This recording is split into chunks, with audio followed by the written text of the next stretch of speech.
Sa ngalan ng Ama, ng Anak, at ng Espiritu Santo. Amen. Ang pagpapala ng ating Panginoong Jesucristo, ang pag-ibig ng Diyos Ama, at ang pakikipagkaisa ng Espiritu Santo, naway sumainyong lahat. At sumainyo rin. Mga kapatid, aminin natin ang ating mga kasalanan upang tayo maging marapat gumanap sa banal na pagdiriwang.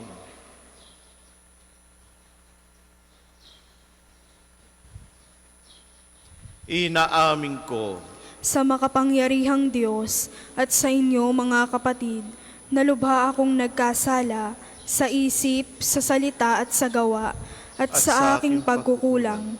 Kaya isinasamo ko sa mahal na Birheng Maria, sa lahat ng mga anghel at mga banal, at sa inyo mga kapatid, na ako'y ipanalangin sa Panginoong ating Diyos. Kaawaan tayo ng makapangyarihan Diyos, patawarin tayo sa ating mga kasalanan, at patnubayan tayo sa buhay na walang hanggan. Amen. Panginoon, kaawaan mo kami.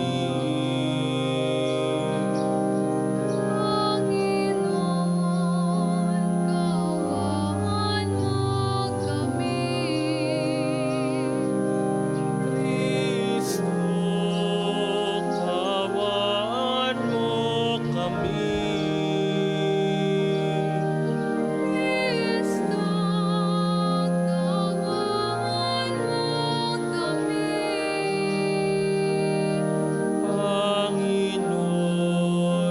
kaawaan mo kami.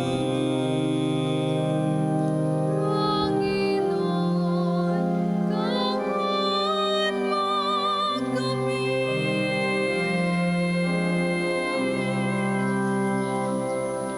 Manalangin tayo. Ama naming makapangyarihan, ginawaran mo ang paring si San Camilo na natatanging kagandahan loob mo para lingapin ang pagmamalasakitan ang mga may sakit. Pakundangan sa kanyang kagitingan, padaluyin mo sa amin ang espiritu ng pag-ibig upang mapaglingkuran ka namin sa katauhan ng aming mga kapatid at sa sandali ng aming pagpanaw. Kami makaharap sa iyo na may matatag na kalooban sa pamagitan ng Jesucristo kasama ng Espiritu Santo, magpa sa walang hanggan. Amen. Ang lahat po ay magsiupo. Pagbasa mula sa aklat ni Propeta Isaías.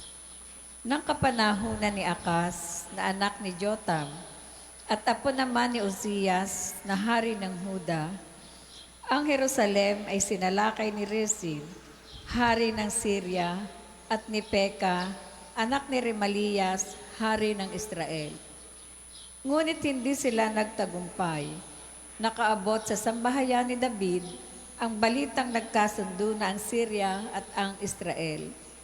Kaya't ang hari, gayon din ang buong bayan, ay nanginig sa takot na animoy mga punong kahoy na iniuugoy ng hangin. Sinabi ng Panginoon kay Isaías, isama mo ang iyong anak na si Sear-Hasub at salubungin ninyo si Akas. Matatagpuan ninyo siya sa mga dulo ng padaluyan ng tubig mula sa tipunan ng tubig sa itaas. Tadaang patungo sa biglaran ng damit. Ganito ang sabihin mo sa kanya, humanda ka, pumanatag ka at huwag matakot. Huwag masisira ang loob mo dahil sa nag-aalab na puot ni Rezin at Syria at ang anak ng si Remalias. Ang dalawang iyan ay parang dalawang kahoy na umuusok, ngunit di nagniningas. Nagbalak ng masama laban sa inyo ang Syria, ang Israel, at ang anak ni Remalias at kanilang sinabi, lusubin natin ang Huda, pasukin natin at sakupin, papaghariin natin doon ang anak ni Tabeel. Akong Panginoon na nagsasabing hindi na ito mauulit. Pagkat ang Syria ay mahina pa sa Damasco, na punong lungsod niya at ang Damasco may mahina sa Haring Rezin.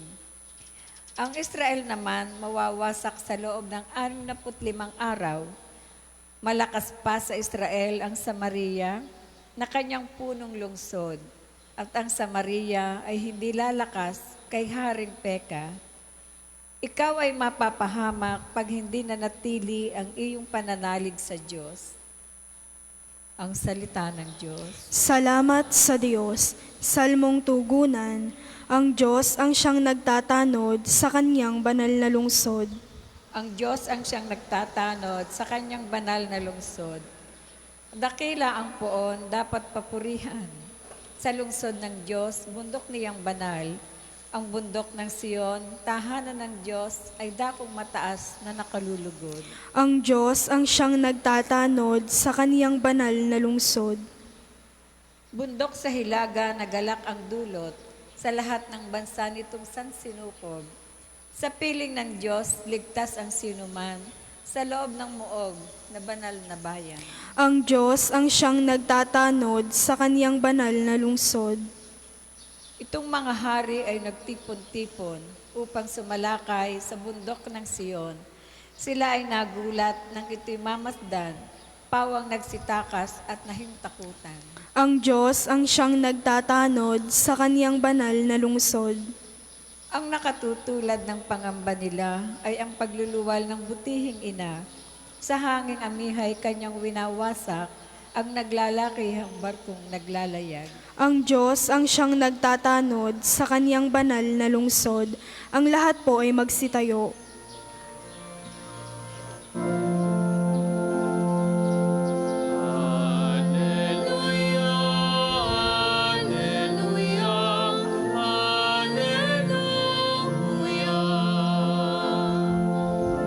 Dinggin ninyong lahat ngayon ang tinig ng Panginoon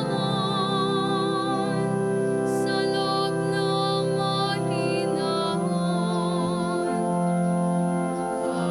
Alleluia, Alleluia, Alleluia.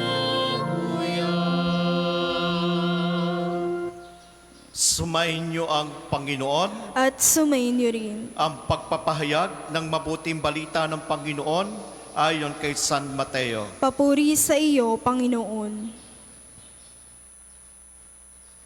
Noong panahong iyon, sinumbatan ni Jesus sa mga bayang ginawa niya ng maraming kababalaghan sapagkat hindi sila nagsisisit tumalikod sa kanilang mga kasalanan.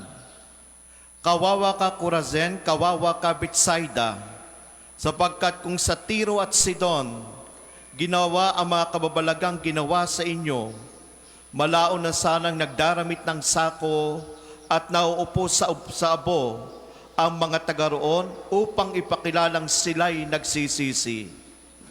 Ngunit sinasabi ko sa inyo, sa araw ng paghuhukom ay higit na mabigat ang sasapitin ninyo kaysa sasapitin ng mga taga Tiro at taga Sidon. At ikaw, Kapernaum, ibig mong mataas hanggang sa langit, ibabagsak ka sa Hades, sapagkat kung sa Sodoma, ginawa ang mga kababalagang ginawa rito sa inyo, sana'y nanatili pa ito hanggang ngayon. Ngunit sinasabi ko sa inyo, sa araw ng paghuhukom ay higit na mabigat ang iparurusa sa inyo kaysa dinanas ng Sodoma. Mga kapatid, ang mabuting balita ng Panginoon. Pinupuri ka namin, Panginoong Hesukristo. Magandang umaga po sa inyong lahat.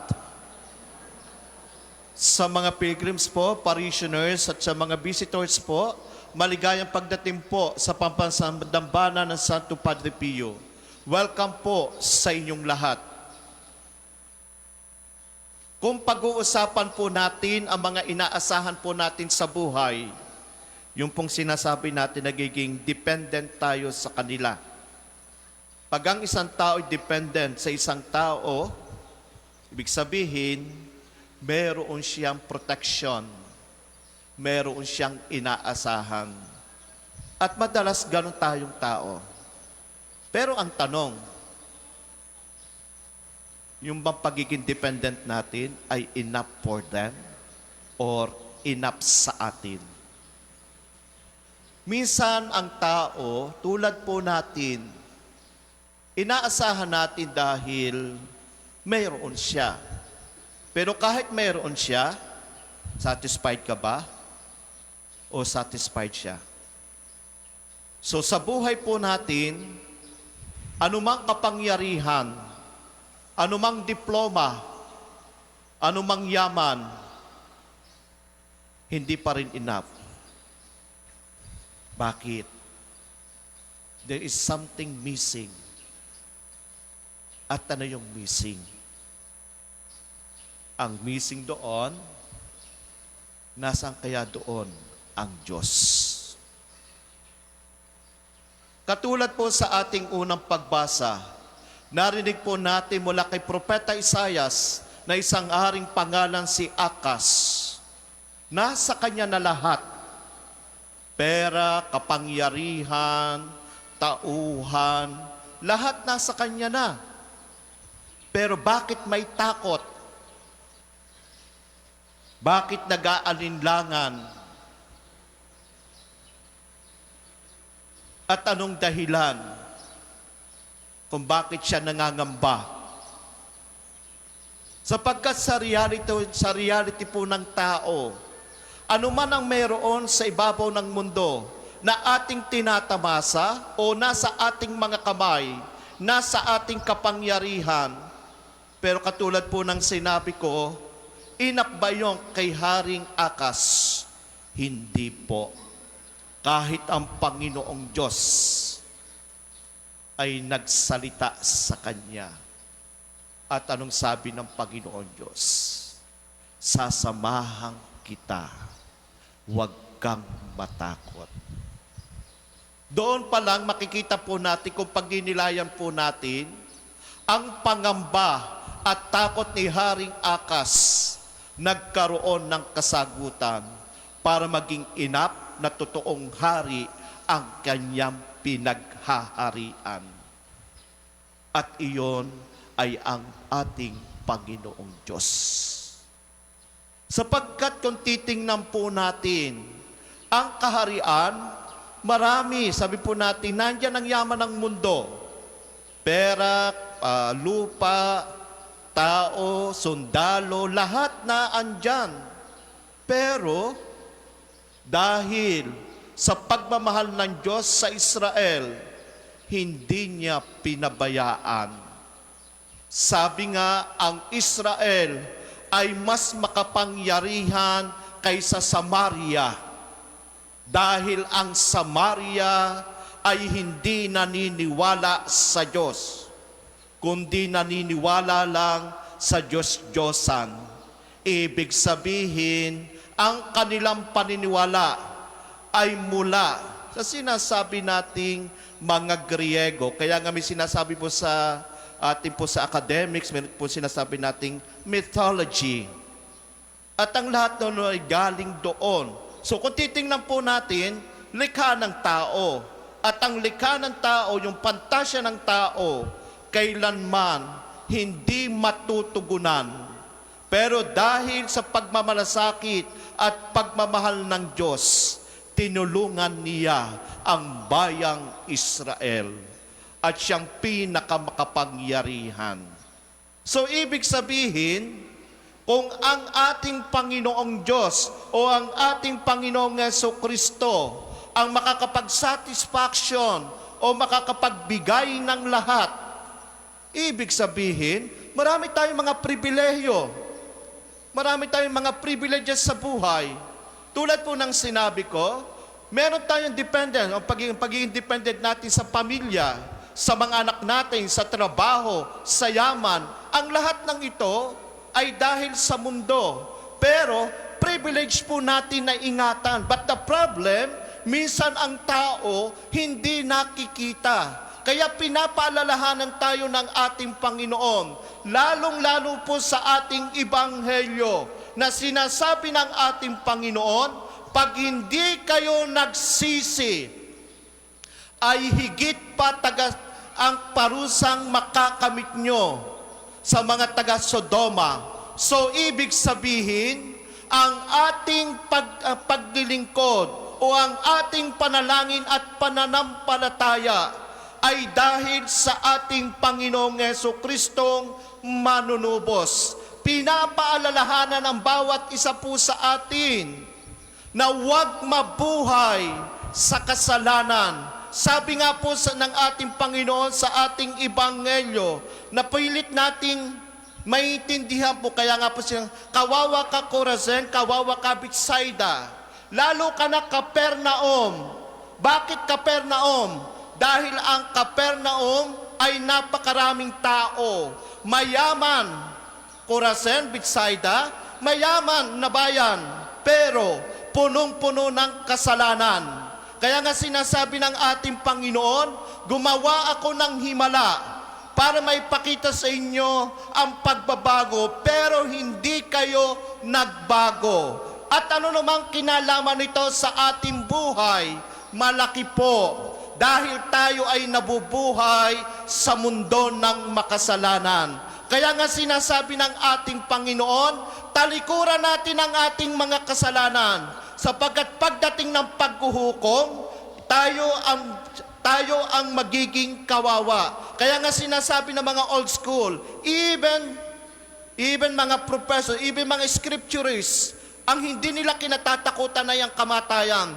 Ang kinatatakutan ay on the judgment day. Yun ang paghuhukom. Ngayon, kung hindi tayo takot sa paghuhukom, hindi tayo makakaalis sa mga pagkakasalang hindi nating pinagsisisihan. At ang pagsisisi ay may kakibat na pagbabago. Kaya nga sinasabi ng ating Panginoon, katulad po sa unang pagbasa, ako ang bahala sa iyo, makinig ka lang, mas makapangyarihan ako. At ganito sa ating Ebanghelyo, dahil ang mga nabanggit na bayan ay mga bayan na kung saan nagpahiwatig ng kanyang pagmamahal. At alam naman po natin sa history na ang Capernaum ang pangalawang tahanan ng ating Panginoong Jesucristo. So totoo lang po, kaya siya'y nakarating sa Capernaum dahil sa kanyang kamag-anak na nakulong. Sinong nakulong? Si Juan Bautista. Instead na siya'y makapunta sa kulungan ni Juan Bautista, pumunta siya sa Capernaum at doon gumawa ng himala. At doon na ipakita ng ating Panginoon ang pagpapahalaga sa tao, ang pagpapahalaga sa kanyang bayan, ang pagpapahalaga sa lahat ng sumasampalataya sa Kanya. Kaya bilang isang Kristiyano, bilang isang sumusunod sa mga utos at kalooban ng ating Panginoon, privilege po natin. Sabi nga po natin, this is our jewel in life. Ang ating Panginoon, ang ginto at buhay po natin, ang diamond ng ating pagkatao. Pero bakit napapabayaan? Bakit ang diamond nagiging pilak? Dahil ang tao hindi marunong makinig.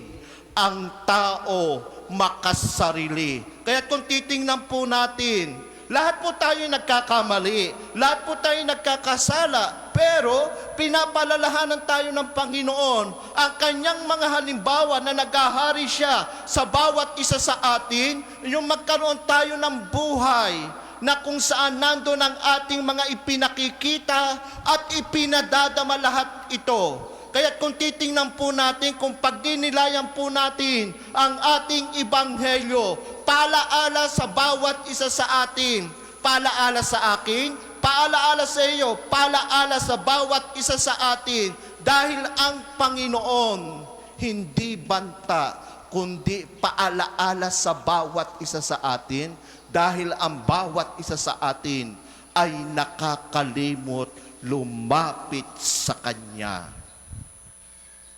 Pag tayo po'y nakalimot lumapit sa Kanya, ito yung sinasabi sa atin ng ating Panginoon. Mas higit ang parusa na gagawin sa iyo na higit pa sa mga taga-Sodoma. So, sa buhay po natin, kaya po nating ayusin. Marami man pong problema, suliranin, mga pagsubok. Parte po yan ng ating buhay. Ba't hindi porke parte ng buhay, hahayaan na lang tayong madapa at hindi tayo babangon? Hahayaan na lang ba tayong mahulog na hindi tayo aakyat? Hahayaan na lang ba tayong matinik pero hindi natin pagagalingin? So, ibig sabihin, nasa bawat isa po sa atin. May binigay sa atin ng ating Panginoon, pero kailangan nating pagyamanin. Kailangan nating maintindihan. Kaya nga ang Espiritu Santo ang magtuturo sa bawat isa po sa atin. Sabi nga po, ano bang mayroon? Bakit binabalik-balikan natin yung mga sitwasyon na tayo nagkasala? Bakit pa hindi tayo makaalis doon? Ano bang mayroon doon sa kasalanan at binabalik-balikan? Lason? Of course, ang lason mapanganib. Pag ang lason ay mapanganib, ibig sabihin, hindi na nanonormalize ang iyong pananampalataya, kundi unti-unti na sinasabi natin, lalo pa sa makabagong panahon, sa moderno nating panahon, nagiging iba na ang aspeto o ang pagdating sa pananampalataya at pagkilala sa Diyos. Ang sinasabi po ng tao, okay lang yan dahil tao tayo. Hindi po ganoon ang Kristiyanong pamumuhay. Ang Kristiyanong pamumuhay ay merong responsibility na dapat gawin po natin. Kaya wag po nating pag-ibayo, wag nating turuan ang ating sarili na malaso ng maling pananampalataya, na maling pag-intindi sa binibigay sa atin ng ating Panginoon. Kaya mapalad ang bawat isa po sa atin, lalong-lalo na po tayong nakikinig sa Kanyang pag-ibig, nakikinig sa Kanyang mga salita. Kaya every time na makikinig tayo sa salita ng ating Panginoon, hindi ka nakikinig sa sinasabi ng pari, kundi ang napapakinggan mo ay ang salita ng Diyos na kausap ng bawat isa sa atin. Siya ang nakikipag-usap sa atin dahil tayo ang may pandinig, tayo ang may isip, tayo ang may puso. Sapagkat tayo po bilang isang Kristiyano, wag po nating i-interpret na ang ating Panginoon ay katulad ng pagtingin po natin bilang isang tao, kundi higit pa siya sa tao, higit pa siya sa mundo, higit pa siya sa lahat. That is why ang ating Panginoon ay nagpapalaala nang sa ganon, hindi tayo maparusahan pagdating ng panahon na katulad na sinasabing higit pa sa parusa ng mga taga-Sodoma ang gagawin ko sa inyo.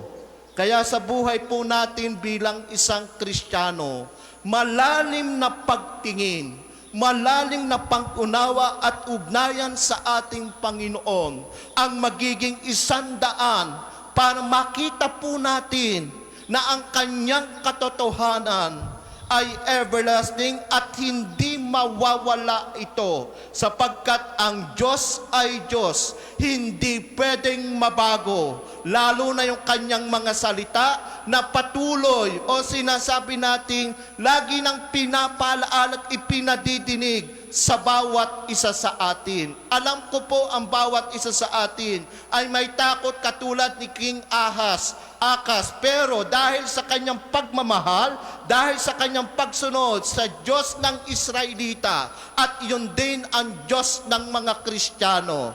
Kaya't sa buhay po natin bilang isang naglalakbay, privilege po natin ito dahil ang pagkilala sa Panginoon ay pagtugon sa totoong biyaya at buhay ng katotohanan. Kaya kung anong naranasan po natin sa lupa, mas higit na mararanasan po natin pagdating sa buhay na walang hanggan. At iyon ay ang Diyos na nakapukaw sa ating puso't isipan.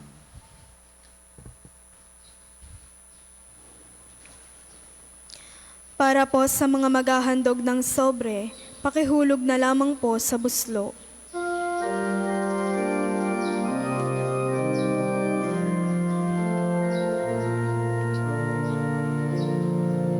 Handog na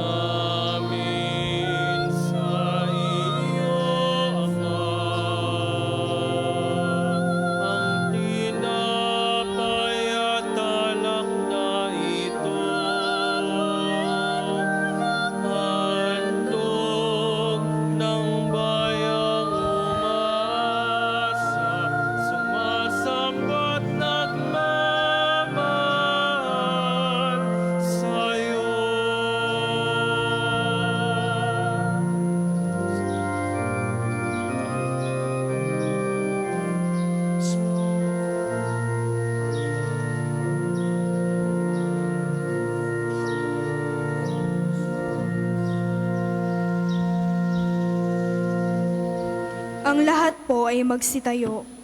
Manalangin kayo mga kapatid upang paghahain natin kalugdan ng Diyos, amang makapangyarihan. Tanggapin nawa ng Panginoon itong paghahain sa iyong mga kamay, sa kapurihan niya at karangalan sa ating kapakinabangan at sa buong sambayanan niyang banal. Manalangin tayo, Ama naming lumikha, tanggapin mo mga alay ng iyong bayan at ipagkaloob mo kaming gumugunita sa ginanap ng iyong anak sa kalakhan ng kanyang pag-ibig ay mapanatatag ng halimbawa ng mga banal sa pamagitan ng Jesucristo kasama ng Espiritu Santo magpa sa walang hanggan. Amen. Sumainyo ang Panginoon, At sumayin niyo rin. itaas sa Diyos inyong puso at diwa. Itinaas na namin sa Panginoon. Pasalamatan natin ang Panginoong ating Diyos. Marapat na siya ay pasalamatan. Ama naming makapangyarihan, tunay ang marapat na ikaw ay aming pasalamatan. Ang pagpaparangal sa iyong kabutihay, lagi mong pinaalingaw-ngaw sa iyong sambayanan. Sa pagkakaroon ng mga kaanib na maasahan at tapat tulad mo sa pananagutan upang magbunga ang punyagi ng iyong anak na sa iyong pag-ibig kami makatulad. Ang mga banal na ito'y tumutulong sa lahat sa pagbibigay halimbawa at panalangin wagas. Kaya kaysa ng mga anghel na nagsisiyawit ng papuri sa iyo, na walang humpay sa kalangitan, kami nagbubunyi sa iyong kadakilaan.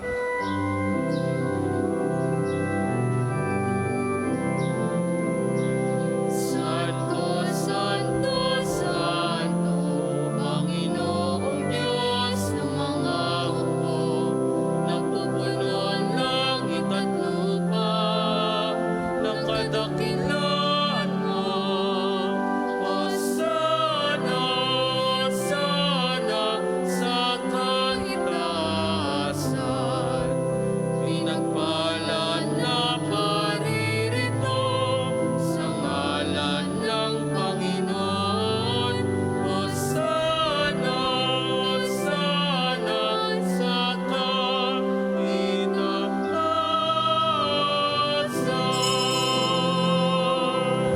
Kung hindi po kayang lumuhod, ay manatili pong nakatayo ng may paggalang. Ama naming banal, ikaw ang bukal ng tanang kabanalan, kaya't sa pamagitan ng iyong Espiritu, gawin mong banal ang kaloob na ito upang para sa amin maging katawan at dugo ng aming Panginoong Heso Kristo. Bago niya pinagtiisan ko sa loob na maging handog, hinawakan niya ang tinapay, pinasalamatan kanya. Pinagati-hati na iyon, iniabot sa kanyang mga alagad at sinabi, tanggapin ninyo lahat ito at kanin. Ito ang aking katawan na ihahandog para sa inyo.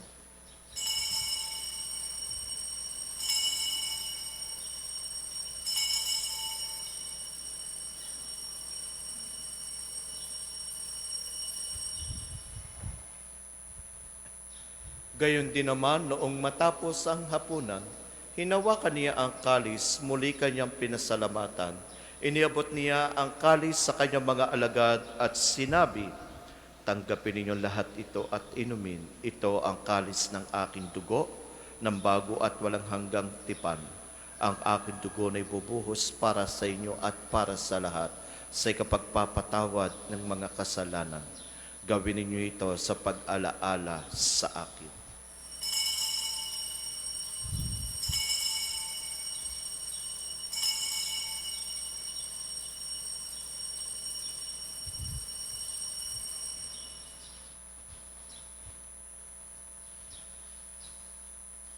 Ipagbunyi natin ang misteryo ng pananampalataya. Si Kristo'y namatay, si Kristo'y nabuhay, si Kristo'y babalik sa wakas ng panahon. Ama, ginagawa namin ngayong pag-alaala sa pagkamatay at muling pagkabuhay ng iyong anak. At inaalay namin sa iyo ang tinapay na nagbibigay buhay at ang kalis na nagkakaloob ng kaligtasan. Kami nagpapasalamat dahil kami yung minarapat na tumayo sa harap mo para maglingkod sa iyo. Isinasamo namin kami magsalo-salo sa katawan at dugo ni Kristo ay mabuklod sa pagkakaisa sa pamamagitan ng Espiritu Santo. Ama, lingapin mo yung simbang laganap sa buong daigdig. Puspusin mo kami sa pag-ibig. Kay San Leon ng aming Papa at ni Gilbert na aming Obispo at ng Tanang Kaparian. Alalahanin mo rin ang mga kapatid naming nahimlay na may pag-asang sila'y muling mabubuhay, gayon din ang lahat ng mga pumanaw. Kaawaan mo sila at patuloyin sa iyong kaliwanagan.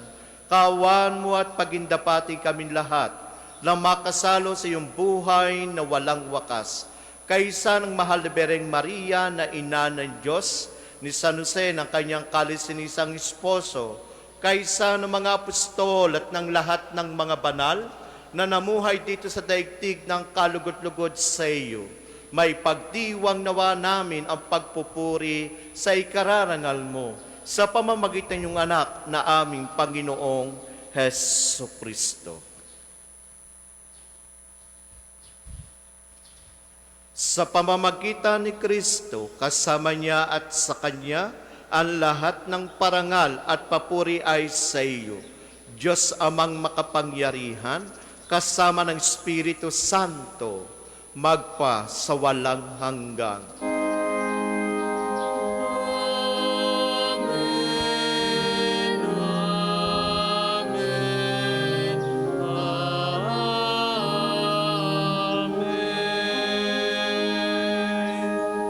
Mga kapatid, bilang sambayan ng Kristiyanong binuo ng ating Panginoong Hesukristo ng kanyang pag-ibig, awitin natin ng lakas loob ang panalangin itinuro sa atin.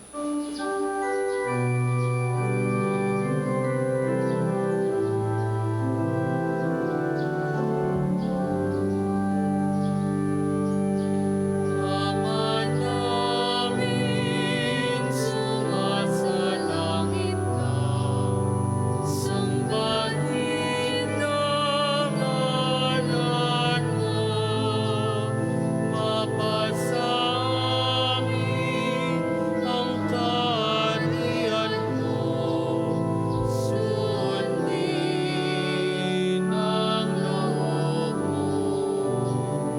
Dito sa lupa para ng salangit.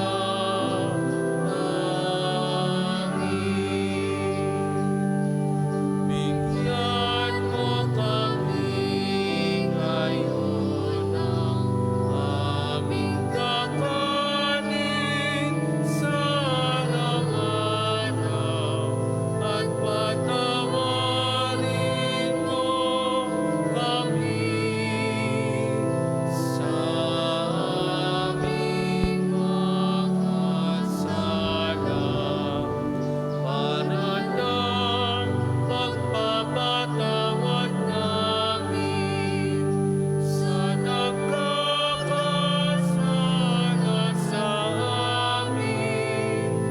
At huwag mo kaming ipaintulot sa luso, at iadya mo kami sa lahat ng masama.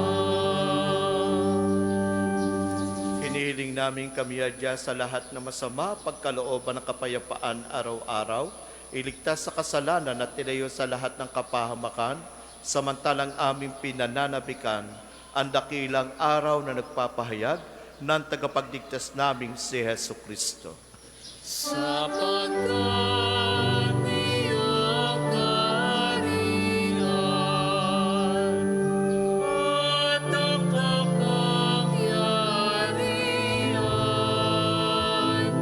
at ang kapurihan magpakailanman. Amen. Panginoong Heso Kristo, sinabi mo sa iyong mga apostol, kapayapaan ang iniiwan ko sa inyo. Ang aking kapayapaan ang ibinibigay ko sa inyo. Tunghayan mo ang aming pananampalataya at huwag ang aming pagkakasala. Pagkalooban mo kami ng kapayapaan at pagkakaisa ayon sa iyong kalooban, kasama ng Espiritu Santo, magpa sa walang hanggan. Amen. Ang kapayapaan ng Panginoon ay laging sumainyo. At sumainyo rin. Mga kapatid, may ngiti po sa ating mga labi, magbigayan po kayo ng kapayapaan sa isa't isa. Kapayapaan po sa bawat isa.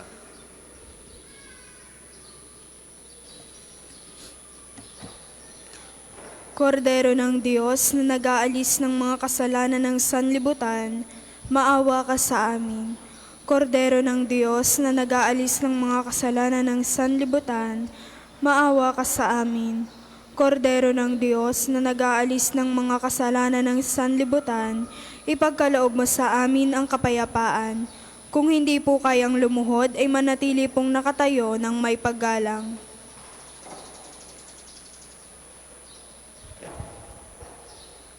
Mga kapatid, ito ang ating Panginoong Jesucristo, ang katawan at dugo. Ito ang kordero ng Diyos, ito nag-aalis ng mga kasalanan sa libutan. Mapalad ang inaanyayahan sa kanyang piging. Panginoon, hindi ako karapat-dapat na magpatuloy sa iyo, ngunit sa isang salita mo lamang ay gagaling na ako.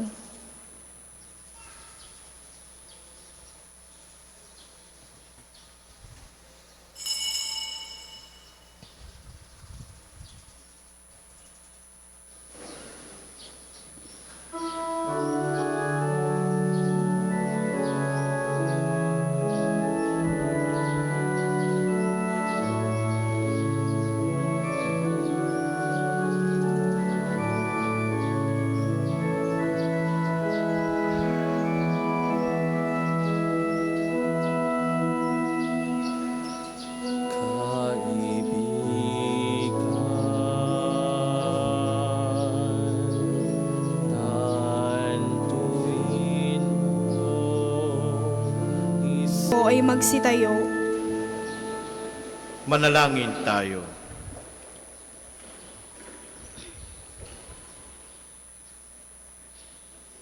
Ama naming mapagmahal, kami mga nakinabang ay nagmamakaawa sa iyong pagmamahal upang sa pagtulad namin kay San Camilo, kami makasalos niya sa kaluwalhatian sa pamagitan ng Jesucristo kasama ng Espiritu Santo, magpa sa walang hanggan. Amen. Panalangin ng pagtitiwala kay Santo Padre Pio. Padre Pio, taga Pietrelcina, Mongheng Banal, pintakasing santo ng milenyong kasalukuyan, gabay namin sa pagtahak sa landasing makalangit, takbuhan sa pangangailangan, huwaran ng pagtitiis. Sa iyo namin inilalapit aming mga kagipitan, sa iyo po ibinibilin kalusugan at kabuhayan. Banggitin ng tahimik ang mga personal na kahilingan.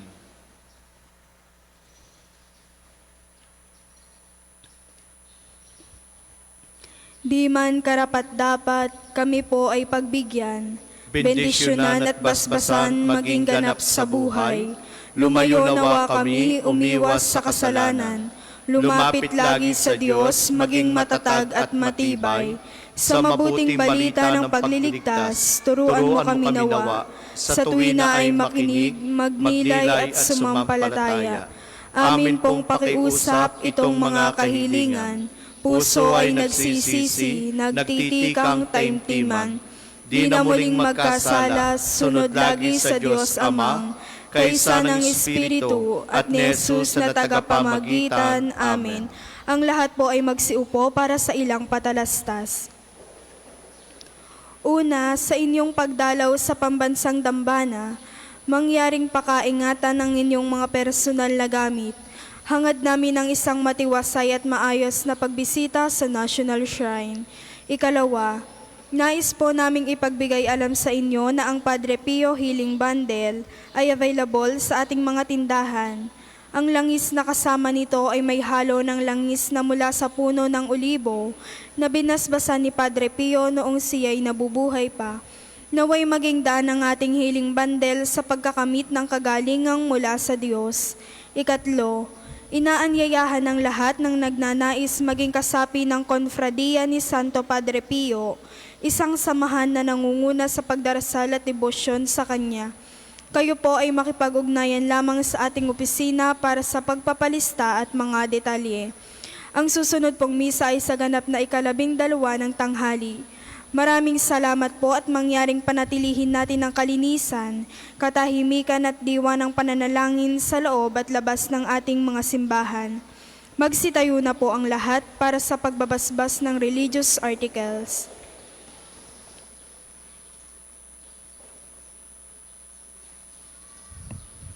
Mga kapatid, manalangin tayo sa Diyos sa mga makapangyarihan upang tayo maging kawangis ni Kristo sa taimtim na pagdalangin sa tulong ng mga larawan at dasalan. Manalangin tayo. O Diyos, Ikaw ang bukan na lahat ng pagpapala at biyaya. Ibos mo yung bendisyon sa mga gamit na ito sa pananalangin, mga rosaryo, imahin at dasalan, na nagpapaalaala yung kabutihan, kabanalan at pagmamahal sa amin, upang ang lahat na dumulog at magdasal, gamit ang mga ito, ay magtamo na yung awa at biyaya. Loobin mong tularan namin ang kabanalan at aral ni Kristo at ng mga santo magpa sa walang hanggan. Amen.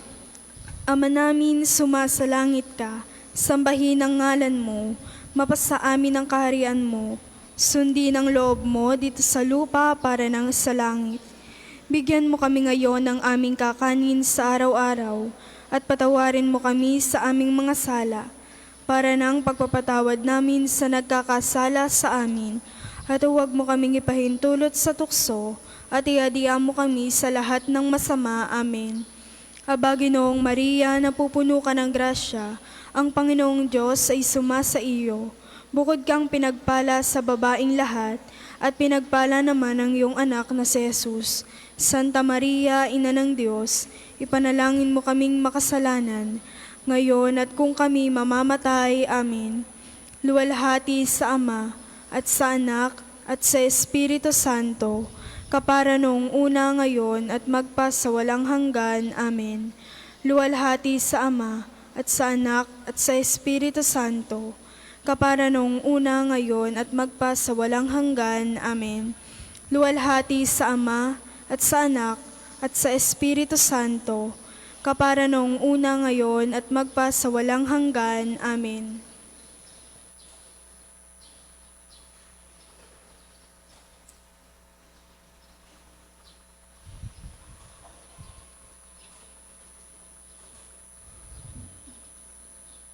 Magsiupo muna po sumandali para po sa napakahalagang paalala po. Paalala po sa ating lahat na maging mapagmatyag at mag-ingat laban sa mga magnanakaw at mga taong nananamantala sa kapwa, lalo na sa mga PWD, senior citizens at mga walang kakayang ipagtanggol ang kanilang sarili. Hinikayat po natin ang bawat isa na magmalasakit at magbantayan. Kung may mapansin pong kahinahinalang kilos o pangyayari, agad po itong ipagbigay alam sa kinauukulan upang maiwasan ang anumang kapahamakan. Maraming salamat po at naway manatili tayong ligtas at pinagpapala ng Diyos sa pamamagitan ni Santo Padre Pio. Ang lahat po ay magsitayo. Sumainyo ang Panginoon At sumainyo at rin. pagpalain kayong lahat na makapangyarihan Diyos kasama na inyong pamilya, ang Ama at ang Anak at Espiritu Santo. Amen. Taglayin sa inyong pag-alis ang kapayapaan ni Kristo. Salamat sa Diyos.